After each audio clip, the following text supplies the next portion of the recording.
أعوذ بالله من الشيطان الرجيم بسم الله الرحمن الرحيم رسول ثلاثة فاجي بكرونتو نيكرونتو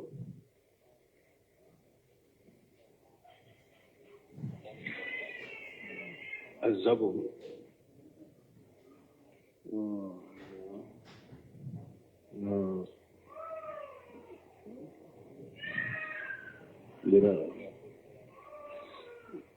فاجي كمان الدور والدليل الذبح قوله تعالى قل إنني هداني ربي إلى صراط مستقيم دينا قيما ملة إبراهيم حنيفا وما كان من المشركين قل إن صلاتي ونسكي ومحياي ومماتي لله رب العالمين لا شريك له وبذلك أمرت وأنا أول المسلمين ومن السنة لعن الله من ذبح لغير الله. بسم الله الرحمن الرحيم والصلاة والسلام على نبينا محمد وعلى آله وأصحابه وسلم تسليما كثيرا سبحانك لا علم لنا إلا ما علمتنا إنك أنت العليم الحكيم أستغفر الله الذي لا إله إلا هو الحي القيوم وأتوب إليه اللهم انفعنا بما علمتنا وعلمنا ما ينفعنا وزدنا علما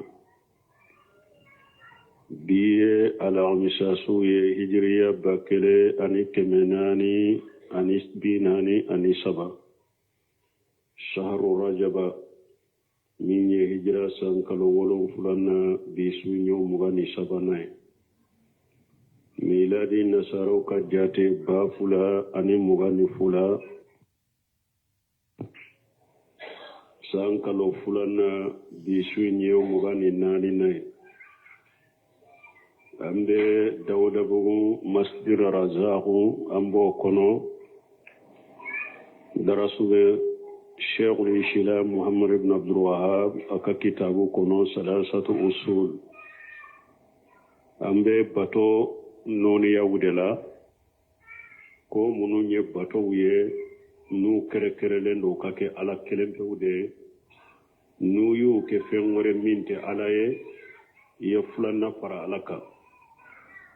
abe ilabo silamiya kono ki kafiriya bi min kala nanka azabuhu aqsamuhu wa daliluhu min ye kantigeli bato de do ani kantigeli tila yoromaw kantigeli noni yaw bena fo ani kantigeli dalila kafo kantigali ye batore abeke ala kerempewde wa dalilu jabuhi qawluhu ta'ala kantigali dalula ye munye ko kantigali ye batore abeke ala kerempewde ala ka kuma masamin kortalendo qul innani hadani rabbi ako cide ma afuye konne tigi ala yen kanda ila sirati mustaqim kata sira masira min tilelendo dina qiyama dina jole dina tilele millata ibrahim hanifa min ye ibrahim ka dina ye ibrahim ka dina min jengena ka bo galombema wama kana min al mushrikin ibrahim makke mushrikiye qul muhammad afuye inna salati nebe sallim mununke nka sallimu wa nuskui aninka kantigelin wa mahayaya aninka nyanamaya konombe bato mununke wa mamati aninka saya kofembe bato mununke nka saya kofela kama lillahi rabbil alamin benni mbeke ala de damfembe tigi ala la sharika lahu masami ni jenyogon taala وبذلك أمرت وأنا أول المسلمين أو علي نيا مرنو de ne kamanton la ne kera yere kolo folo ye kinyere kolo alay ni aya be suratu al-an'am kono kata keme ani bi woro ni kele kata keme ani bi woro ani sabala dalilai ninde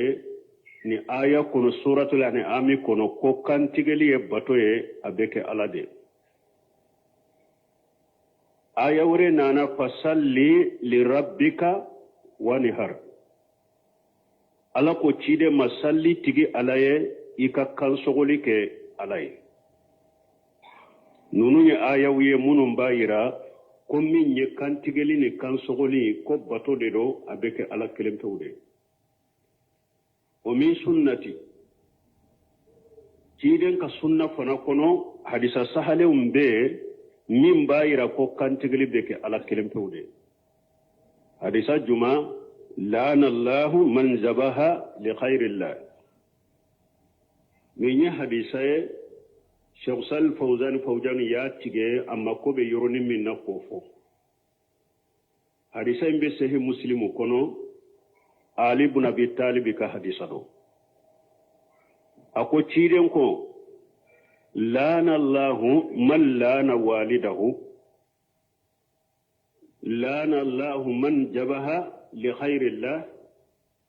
la'ana Allahu man awwa muhdisa la'ana Allahu man qayyara manara li arad arisan nin konnani de ba kono ko ala ye mugoddanga mugo min ne ayi akabange baga danga iriwaye dola la'ana Allahu man la'ana walidayhi ala ye mugoddanga mugo min ni ka bange baga fula danga ala bi fana danga o ye fulo ye fulana la'ana Allahu man jabaha li khairillah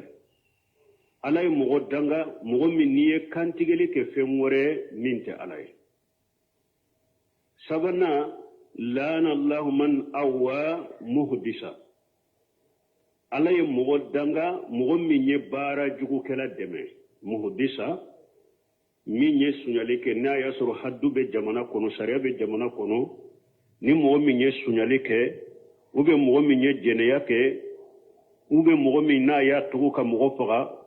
sariya kan ka haddu min bɔ a la e be amina ka lafasa pour haddu in kana bɔ a la i dangalen do muhdisa hadisa in riwaya dɔ be la'ana Allahu man awwa muhdasan ala ye mogo danga mogo min be bidiya mogo deme donc hadisa in be ko fula beta ni mogo min ye baara jugu kela deme ni mogo ye baara jugu ke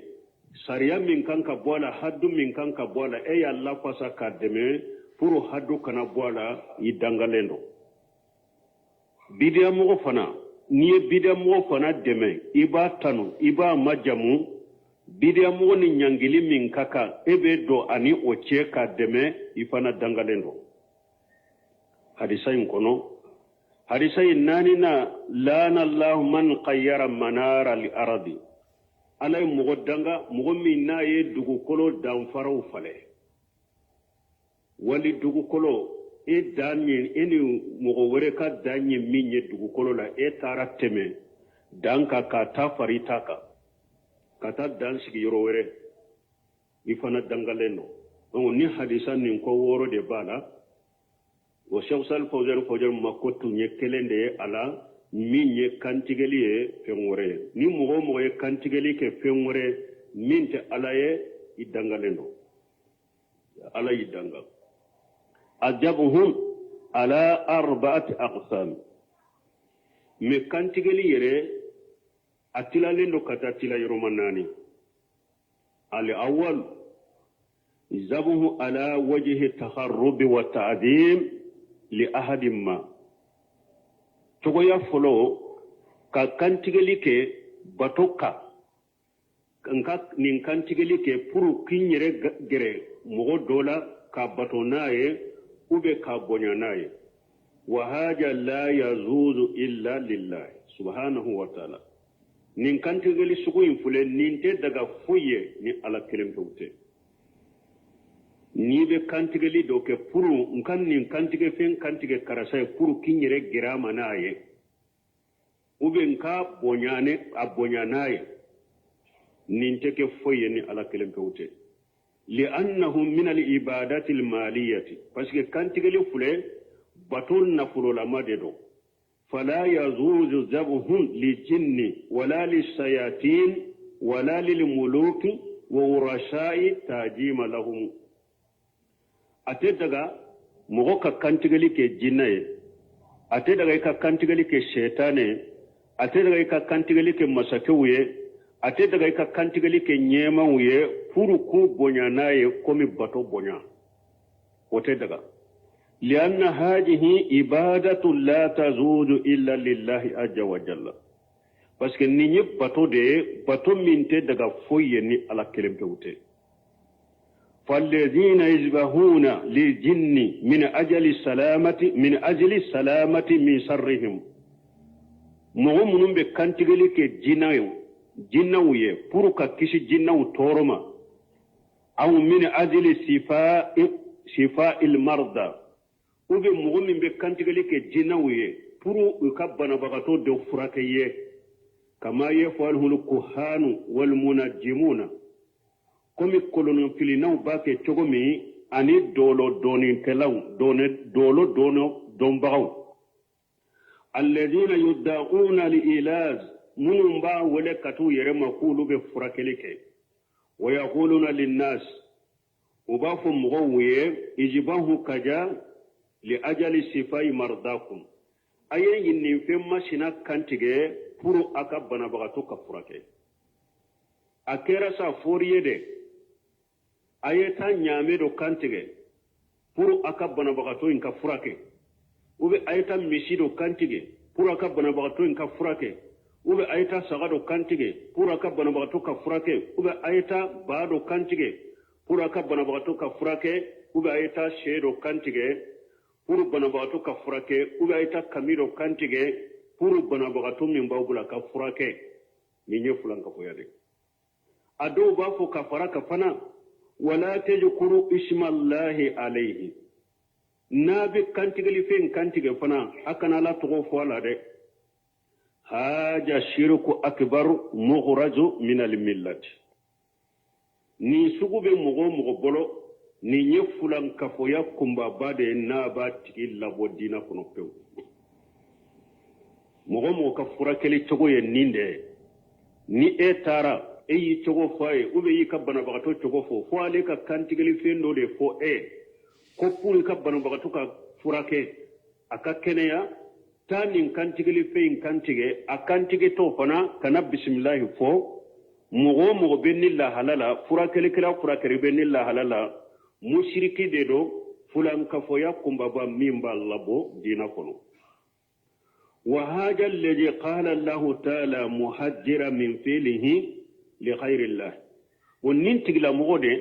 ni ala ko qur'ana kono kambali aka koina akanake ala tanaye ala yebalilike ko minna ko akanake ala tanaye ode nintig la moyin ka baraye ko juma ala ko qul inna salati wa nuski wa mahayaya wa mamati lillahi rabbil alamin ala ko cide mafuye nibe nka sallu mununke nka sallu aninka kantigeli aninka nyanama ya mbe baranyuma mununke aninka saya kofila kama mbe baranyuma mununke mbe nimbeke ala keremtude kama kantigeli beke ala de kama wa hala lako fasalli li rabbika wanhar ako cide ma salli tigi alaye ika kansogolike ay wa azbah li rabbika ika kantigeli ke tigi alaye salli tigi alaye ika kantigeli ke itigi alaye o kantigeli minye ka fem bonya naye komi bato bonya o teke foye ni ala kelembe ute ni yo ke fem wore minte alaye o ye fulanka foye komi abe jamana kono dugu dola samaya donto do taye kuluye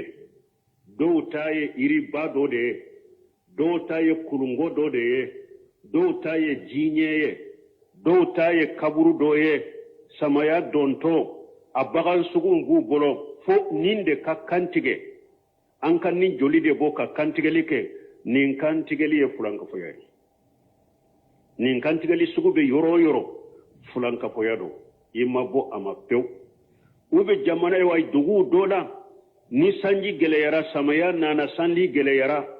a dow taye jinye a dow taye kuluye a dow taye kaburu tigido ka kaburuye a dow taye iri baddo be dugu kofelala fo kata kantigeli sugu do de kantige wala ko beke sababu ka sanji nati fulanka foyado nin kantigeli ye fulanka foya kumba bade nube mo wala bo silamiya kono abo chogola su nu tara jiarala uni kantigeli fe umbeta su ka kaburu jiara yorola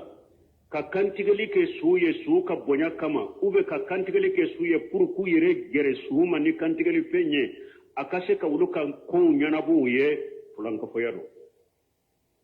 nin kantigeli sugu ye abe musirikiya abe labo silamiya sariya kono ewa nin kantigeli fe min fule ninye na kantigera nin sugu de la bodin ube kantige to ala togo ma fo ube ala togo yere fora ni kantigera nin sugu minu anya ko kantigera o togo de la jifa do haramudo kantigelin keli yere fulanka foya bi labo silamiya kono kantige fe mfana sogo ye jifai atedu asani kantigeli togo ya fulana ajabuhum min ajli akli lahmi ka kantigeli de ke ka bagado kantige purunka asogodu haja la basa bihi nin kantigeli sugu min fulen ni basi teninna li annahu ma jabaha min ajli takharrub wa ta'jim li ahli parce que nin kantigeli fe ale ma kantige puru kiyere gere mogosila ama kantige ka mogosi bonyani bato bonyaliye wa inna ma jabaha li hajati wal akli minhu nin kantigera hajude kama anika dumuni ke ala fa haja la basa bihi nin kantigeli sugo basite ninna li annahu laysa naw'an min al ibadati wa yajbahu li bay'i laham parce que nin kantigeli sugu min fule ninye nin te bato noni yayi nka bagado kantige ka sogo soro kadu basite nin kantigeli la nin te bato kantigeli ye ube nka bagado faga mba sogo fere de nye sogo fere la de ne ka bagan faga de ka faga ka sogo de fere a wori kimma ko nyana ye nin kantigeli sugu fana basite ninna nin kantigeli make bato kama asalisu sabanna ajabuhu ala wajhi al-farhi wa surur ka kantigeli ke nisonja kama nisonjara nde kantigeli fendo kantige bi munasabati jawaji aw munasabati nuzul maskani jadidi misali la mfurula de ka walima dila mfurula ka kantigeli do ken ka walima do dila pour nisonja sababu la ni walima nin kantigeli basite nina ube nye so kura de rejo ala ye dukura noya nye nyere nka dukura soro ni nyere ye o nisonjia nka kantigele fendo kantige nisonjia kama kala barikada basite nin fanala aw qudumi khaibi ube mbalima dore tumbe tungala amena tungala an famana nyogona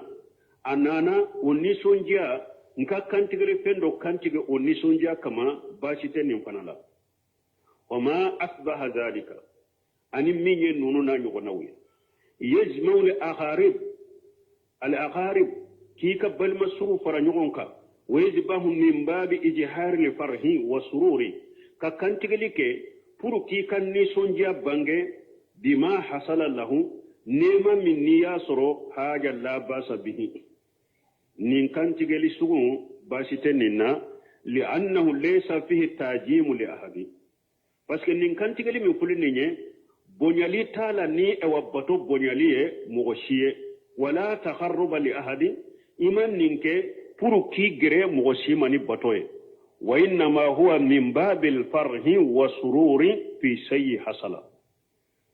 ninyen ni sonjade dro ninkera ni sonjade de kama dro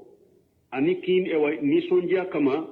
ta ewa iye nisonjia mi soro iye hera mi soro hera ani nisonjia wode ninye hera mi soro la باسيتي نين كانتيغلي سولا نيني تشويا سبناي الرابع كانتيغلي تشويا نانينا أذيهم من أجل تصدق بالله من الفقراء والمساكين والمحتاجين من يسبل من كل والمؤوجين أذيلمنا تبادلا والمحوجين والمحتاجين كان تقول من بكي كاسوغو سورو كاسرغتي فانتونا أني مسكينين أني مغو هتقلون حاجة يعتبر سنة وهو داخل في العبادة نيمبي جاتي سنة يرده نيمبي دو باتو يرده لا أو كان تقول ينين تقويا سبادي تقويا فلو كان تقول من بكي فموري pour ka bonya komi bato bonyali ube kiyere giralani ka kantige pura kiyere giralani bato e wobeke ala kelempewde ni o ke femore min tala ye fulana far alaka togo ya fulana ni ye bagan kando kantige pour ka sogode soroka du ube nka sogo fere bashi tola togo ya fulana togo ya sabana kantige li munum beke ni sonja kama mfurula de o nisonja mbe sogo min faga kantigali min ke basi tola nye dukura de soro mbe yele ma kono mbe kantigali min ke kala barakata basi tala me dukura yere ta faranfansha balare do ba fe ko dukura min fulen nye ko kana yele ma nima joli bode pour ka kisi jinna setane uma o bedo kantigali min ye musirka o bode ode ko ni ko de nisonjara ni ala yere ka du no ya nye nka ewa kantigeli fendo faga sogo do faga ni sonjani ala barikada ka bantaw ngele kinka mo nyuma wele ka duwuke uka ewa dumunike ka duwuke bashi to odela me akanake ko dukura de kana yelema fo duda duinda ika kantigeli fendo kantige ka joli boye folo o tembere boye fulan ka foyare me niya akantige ni sonjade kama kam mo wele ka duwuke ni bashi to odela ube nka mogo do bora tungala nisonjara nka kantigele pendo kantiga anka du bashi tola ka demba ya fara nyogon ka balima suru fara nyogon ka nisonja en kama bashi tola togo ya nani na nka kantigele pendo kantige ka sogos asogo ka sadagati fantaula ani miskinu ani haju tigiu ni nye sunna yerede ni nye batoni baraji nyini ye ni nye sunna ye basi tenena awa kantigeli afana bonda e nununda tilama yoro e nununde ni nyefulan ka fayala ala oye anye minfo ودليل النذر قوله تعالى يوفون بالنذر ويخافون يوما كان شره مستطيرا النذر والدليله دفله كي دفله باتودو batode do fana beke ala kelempewde aderila fana dina fo no ko naziru ni tare bure semir rahimahullah alayhi salasatu usulu min sarahu akon nejiru ako korofula bala korofolo fimu fenye batode na wajibira moka abe wole kon nejiru fengo fe batore ni ala ya wajibika abo fama kon nejiru togo ya fulana nejiru togo ya fulana ala ma min wajiba yereka me yere ki dafale ala la ka wajiba yereka nejiru togo ya fulana yinde o bonda in kambe togo ya fulana indema e yereka fendo wajiba yereka sariya ma wajibika ki dafale nanko nejiru ye togo ya fulana ni nye bato gorobali uye ani yerebe min wajibi yereka ayo delake munye ako ala ko qur'ana kono summa liyaqudu tafasahum waliyufu nujurahum waliyatawafu bil baitil atiq ala ko hijru keraw ka kibariyala summa liyaqudu tafasahum ala ko namu kofe hiju kofe namu konona nugo munu nyawu soro aku bo aw yerela wal yunfu nujurahum aka bato abala maka aka ka bato fana dafa wali yatawafu bil baitil atiq awa alaka so minye so koromba nye minye baitul maqdis alaka soyi baitul atiq doko atiq kore munye ko ala yali kaba kan horonya kabo masake kanna gele manu matilonke kenai ko atiq yode ka ya horonya kabo masake katilonke manu matilonke kenai awa ana alikaba fana ana tawafu donc ale ko nejiru min fule ninye bato bede bato munumba ubulo maka bon nejiru minye iyere ka fendo bila iyere ka o de lay munye wa dalilu najru qawluhu ta'ala yufuna bin najri wa yakhafuna yawma kana sharruhu mustatira nimbe suratul insani kono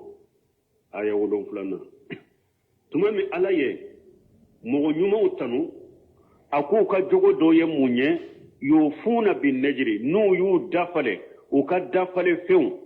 ubo o dafa wa yakhafuna yawma ubishra donye kana sharruhu mustatira domina ka ko jugu be cari ube domina ka ko jugu kajja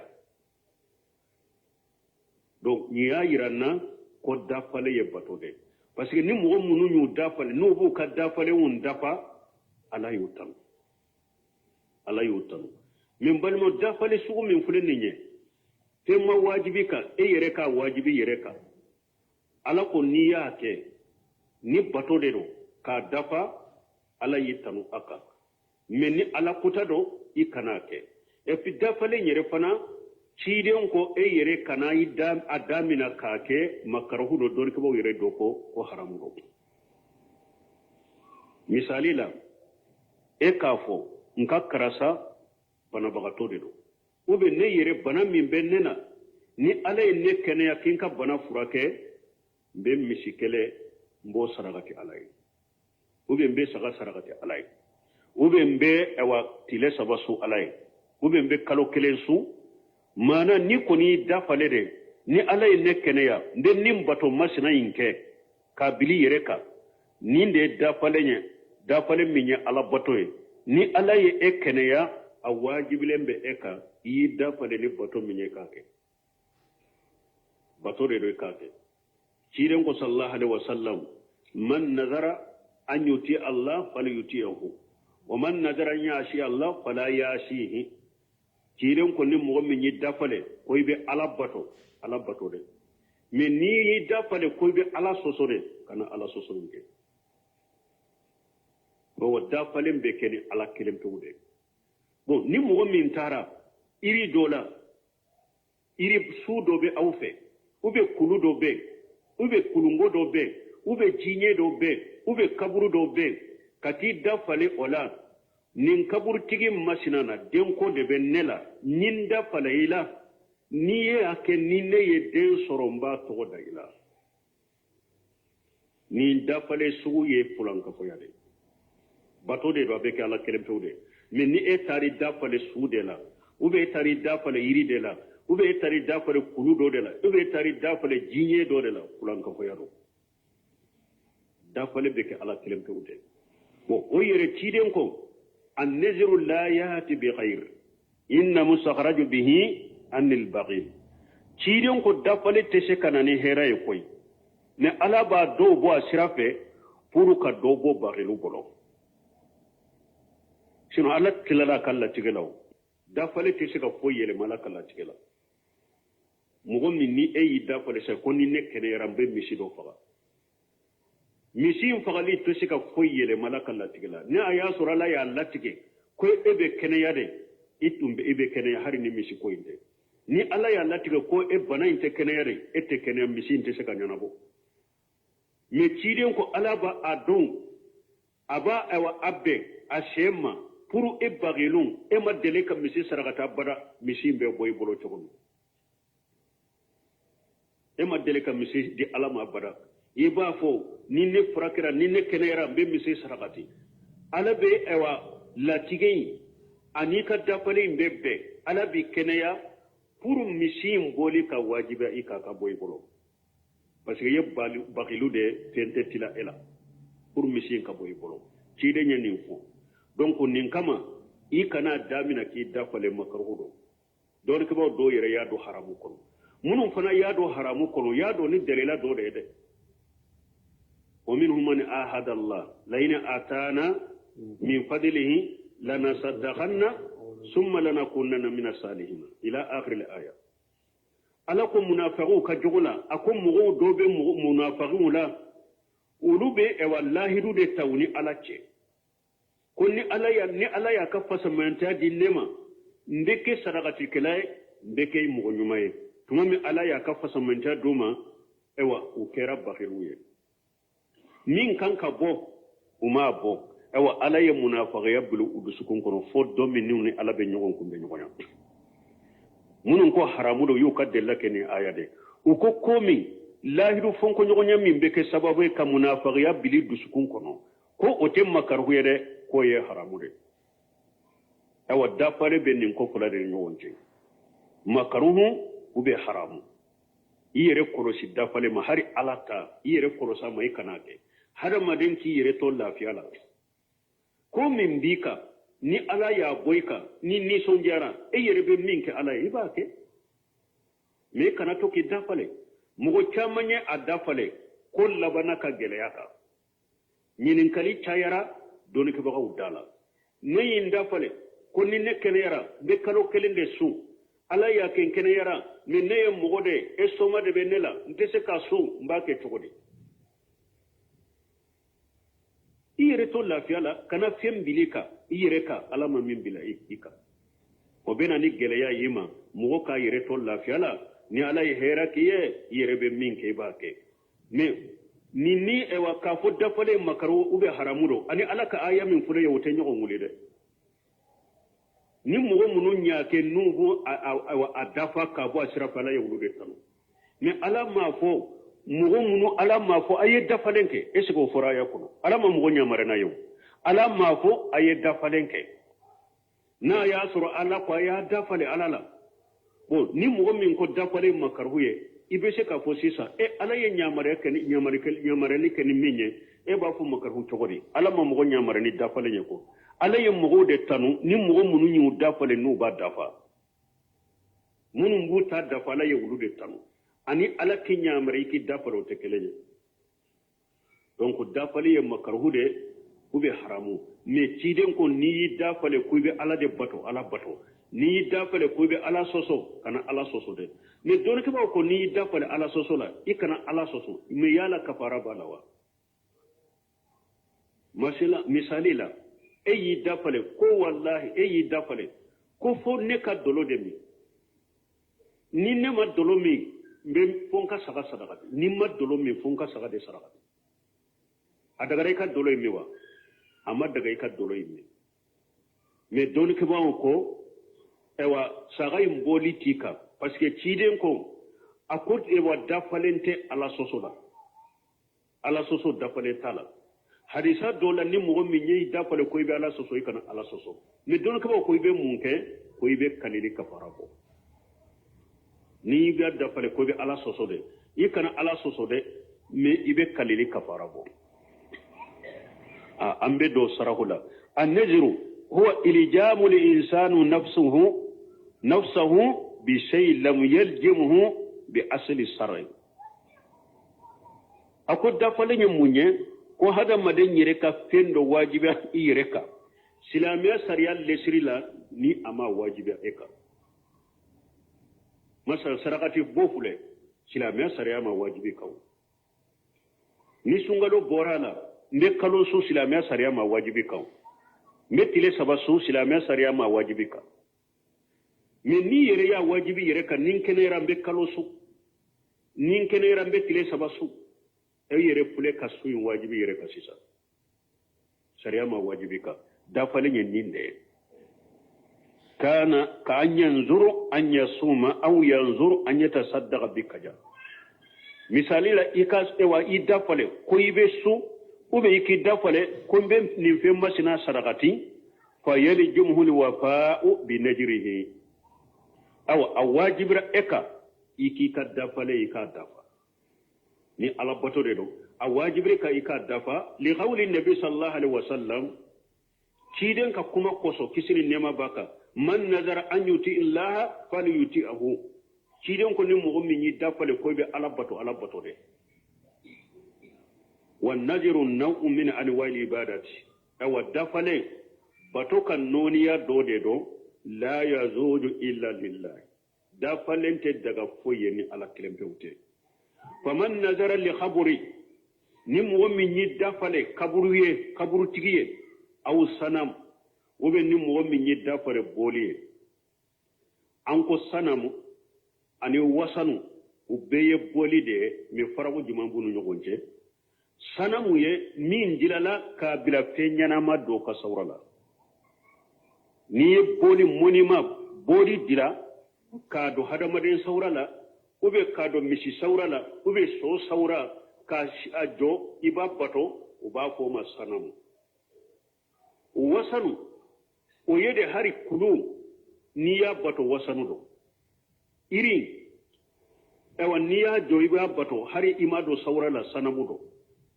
tungu e ba ke kode bato sanamu do bo sanamu yere do minte sawrala pingo fente sawrala mi ya bato ba fu ode ma sanamu wasanu ba fu ode ma wasanu yede mi mado sawrala ka tungu bato ka fara bato ube ka kaburu bato uba fu ninde ma wasanu sanamu iye min dila kabila penyana ma do sawrala ni mo min yi dafale kaburu ye ube yi dafale boli ye munimaye aw ghayru zalika ube ununa nyogonaw faqari asraka billahi azza wa jalla iye fulana fara alaka masamin kabo masamin qurtalelo wa huwa najru mashiyati wa shirki ni dafale suude toye ko ala soso dafale ani fulan kafo ya dafale وغير قال النبي صلى الله عليه وسلم كيدن كو كسني نيما باكا ومن نجر ان ياشي الله فلا ياتيه اكوني مؤمن يدا فله كوي بي على سوسو يكنا على سوسو ده كان على سوسو مي دون كيباو كو كاليلي كفر بك حديث وري دون نوفي حديث وري بي كاليلي كفر بك وبالما كدو فنا بو دا فلم فنا يباتو ده كو اوتيكي فويني على كلمبوتي ni ya an ka jamanan fana laje ka ba ko bele ba de do ba tu dafale iri udela ko dentu bolo ube bana bulula do be tu dafale kulu do de la do be tu dafale jiwoyo de la jinyo do be tu dafale kaburu do de la do ka kaburu jiara sanyele ma nu tara ni jiara kera tile sabade kera tile hakemin kera do min nu kanka yorobila ka jenshe ka cari ka bonyogona ko beki kan ngandi asiri ima ko min bela haju min bela an ka yira kaburu tigi na ko be be kan ma ko nyana buye mogo bennin jaman nununa mogo bennin ton nununa abe musiriki fulan ka fo yakumba ba min bu labbo islam yakko da fale beke ala kelempewde bato de do الأصل الثاني معرفة دين الإسلام بالأدلة. الأصل الثاني شيخ محمد بن عبد الوهاب أي لسري سبب فو أكا كتابو ينكونو أبيكم اللسري فلو أتلالو ولا أبينا اللسري فلان لا أقول الأصل الثاني معرفة دين الإسلام بالأدلة ko lesiri furanna ye munye ko i ka silamiya dina i y'a dɔn lesiri fɔlɔ an fule ka bɔ o de la lesiri saba yɛrɛ de tɔgɔ dara kitabu in na yomali kama ewa hadamaden ni sara i donna kaburu kɔnɔ i bɛ ɲininka u saba de la fɔlɔ ye mun ye ala bɛ don cogo min an fule ka bɔ o de la ani ala bato ye min ye ki jantolo ka ke ala kelen pew ye an pute ka bol lesiri folo de la ka ala do ma'rifatillah wa ma'rifati din al-islam wa ma'rifati nabi sabade do bo ma'rifatillah an pule ka bol de la lesiri folo ka ala do ika ala do ala bato ye munye ku do kake ala kelentu ye amboro la welle sir folo ye ni ambora wala chogo mi fora chogo mi ni mo mi hakile bola ako munu nye bato ye beke ala kelentu de o teke fenwore minte ala ye ni ye udu koloshi uyuke ala kelentu ye umuke ala tanaye kaburu konona na ni nyinin kara ma rabbuka ibo jabi welle sir folo ye bon le sir folo na marufatu dini l'islami bil adillati ika silamiya dina yin fana ika nyedo ika do ne aka dalila wuye nye silamayete anye silamayete oteo fo silamiya nyire ka kala ka nyedo do silamiya yi munye munni silamiya beta munni silamiya teta mun be se ka ke silamiya kono mun te se ka ke silamiya kono iko nyado silamiya dina do تعريف الدين الأصل الثاني معرفة الدين الإسلامي بالأدلة لما فرغ الشيخ من بيان معرفة الأصل الأول وهو معرفة الله سبحانه وتعالى بالأدلة تمام من الشيخ محمد بن عبد الوهاب أتلانا بانجلي للسير فرو أيو بانغاني من يكا على دو مسامي سيلاري راكورتا لنوكا على دوني دليلاوي tumami ayo foko bange intaghala ila bayan al-asl sami awulila kata lesir fulana faraka bangelila wa huwa ma'rifatu din al-islam bil adillati wa yajka islamiyya dinan yikanye doni akadalila wiye fa khala ko al-asl sani ma'rifatu din al-islam bil adillati akul lesir fulana yika islamiyya dinan ikado ni akaddere lawye summa arafahu wa bayyana manahu wa kufi muhammad ibn abdul wahhab aye alla dunya silamiyala ka silamiya mana banganye summa jakara maratibahu wa kufi silamiya martaba yomununye anano fana banganye wa qawlu rahimahullah ma'rifatu din al-islam na akwala ka hinna la na ko kaddi islamiya dina do adin yuradu bihi ta'atu nu ko dina arabu kanna la nyini besika ke bato yuqalu dana lahu ija atahu arabu bafo ko karasaya ayire kono karasaye niya ala bato fima amara wa tarkuma naha na yinyamara ni minye yake ayi fatana ka bo min na ya toye mogo ba fo ko karasa la bato dinu be shaka ke la bato liye wa yutlaqu din wa yuradu bihi al-hisab dinu fana be shaka fo arabu kanna min la nyini yede ki koroshi yo male kama do ki sarali dini be shaka ke saraliye kama fi qawlihi kum nabi alaka kumala togomi maliki يوم الدين ويغال دانه إذا حاسبه ألاكو كو سرالي دو كو أمر بغي على دين مالك يوم الدين سرالي دو مر بغي على دين أرابو بافو تغني دانه إذا حاسبه كو كرسا أي كرسا أيا كروشي دانه حاسبه أيا كروشي كما قال تعالى وما أدراك ما يوم الدين ثم ما أدرك ما يوم الدين يوم لا تملك نفس لنفس شيئا والأمر يوم لله كافو الدين أبنا سراليلا آية فلان ألاك وما أدراك ما يوم الدين أقوم من يلا دنيا سرالي دنيا دون جمعي ثم ما أدراك ما يوم الدين أقوم من يلا دنيا سرالي دنيا دون جمعي أي يوم الحساب korosili donye don jumaye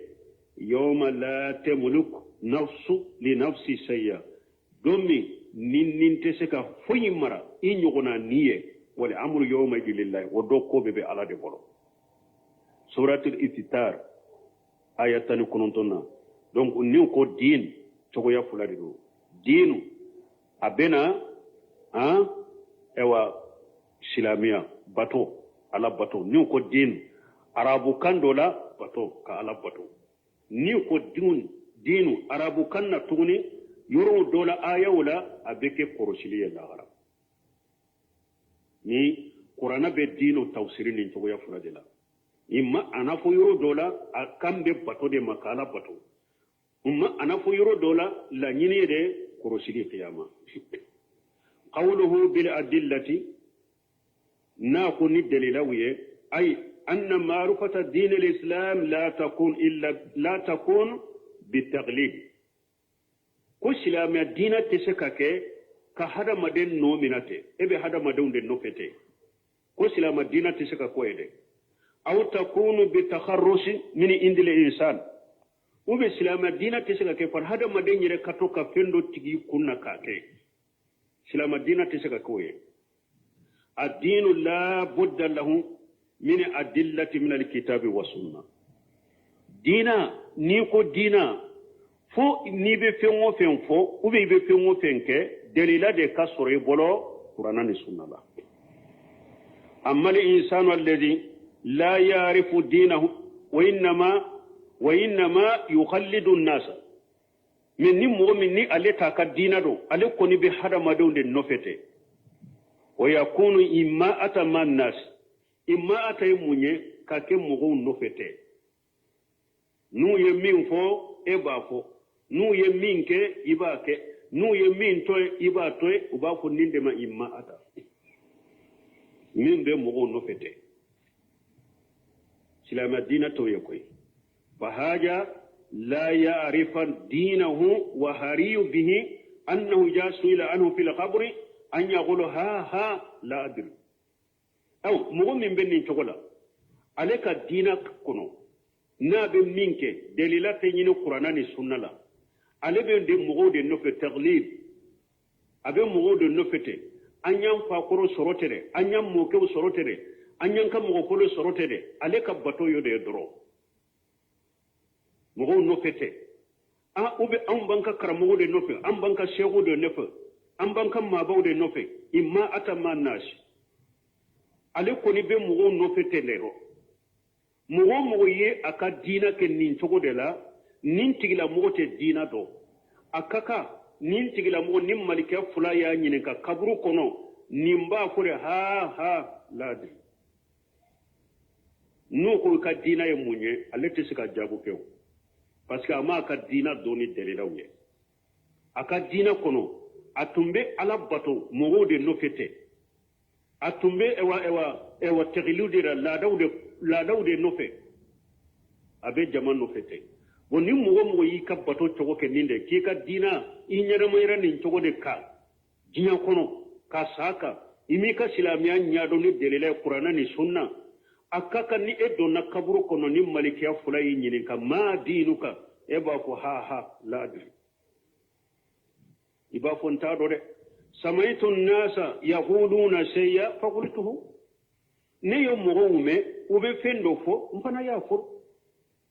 nyim fa koro de soro uba fo silamiya mpana silamiya la tay nyim mo kedo soro be fendo fo mba nya fo ube nka shego nin kam ma baw nyu soro be fendo de fo mpana ya fo ube jamana mogo to ne yo mogo soro be min fo nya fote e pana ebe ninde fo malika fo lay kabru ite seka silama dina fo ite seka jabi anta do de mo be tumbe min fo doro ne fana tumbo fo fa wajib ala lil insan wajibi hadama denka an ya'rifa dinahu bil adillati min al kitabi was sunnati rasulullah sallallahu alaihi wasallam wajibi hadama denka iki ka dina do ni delila wiye qur'ana kono ani tiden ka sunna kisini nema baka wala يعرفن حاجة إلا بتعلم ولا يعرف حاجة إلا بتعلم أو نيمفنا تشكا نيدو نيمفنا تشكا دو نيكالانده كدينا دوني دليل القرآن والسنة وتشكا نيادو نيما كالاده فويكا كالاده يكيكا دينا نيدو بالمو أكو سلامي دينا أفنا بدوني نينده وكا كلا قرآن على السنة أو أنك فيه كتاب من فلي الأقدري أين نمباو ni esili min fule ne nyantu nyanka fire nunun kala ko fa muka barake nai ayen nimba pew parce que ako alqadari tigi ko la yahillu lahu an yafala fila hatta ya'lama hukm Allah fi wa yashhadu al-ulama wa yaqtadi bil muttabi'ina li sunnati Muhammad sallallahu alaihi wasallam alqadari tigi ko ake daga mu'mini islama koy kana foy ke dina kono koy ka alaka kiru dola furo karasay nin fon fana bako karasaw de nin ke ne fana bake nka karasaw de temena nin kan ne bake nka shegu nin kan mabo be nin de kan ne baka la dare koy kano kede al khadari akoy kano kede koy kana foy de ke dina la foy ka alata de dola furo ala ye mu fonni na qur'ana ko ala ye mu fonni na ka ciden ne ka hadisa sahalen kono akoy ko de nyanyi ni furo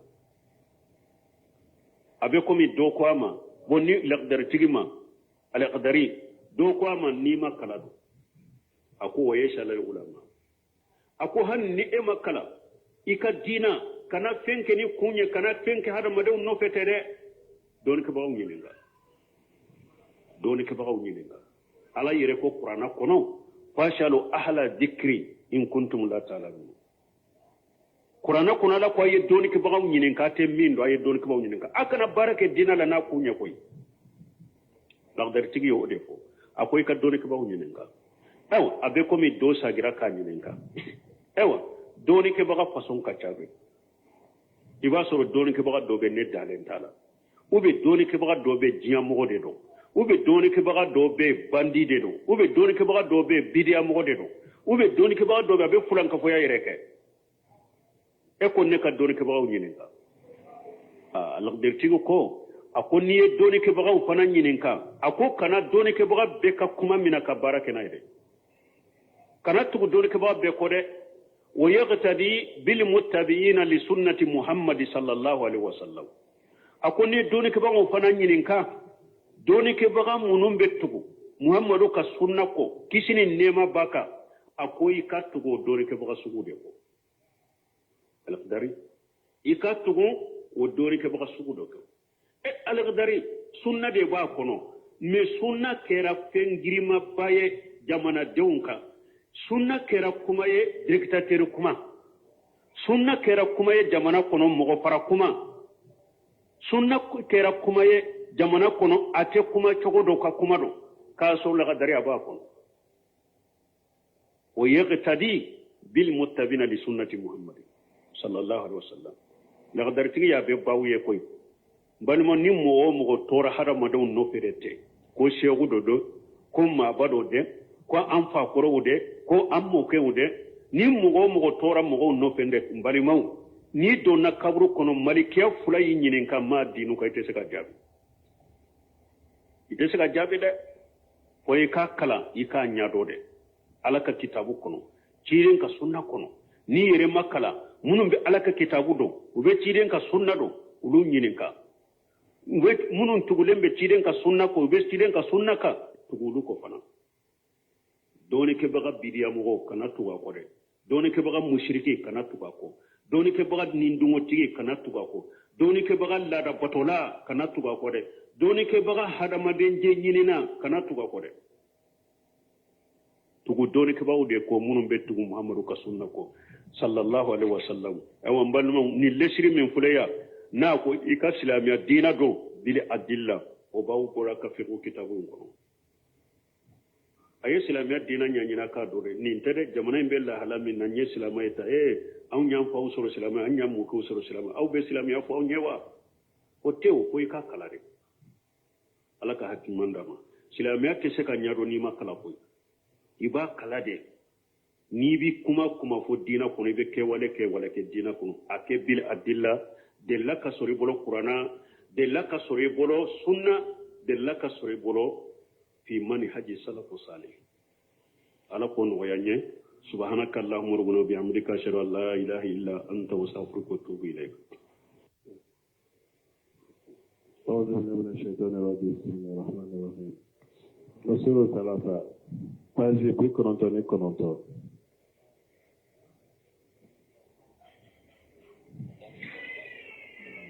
الزبور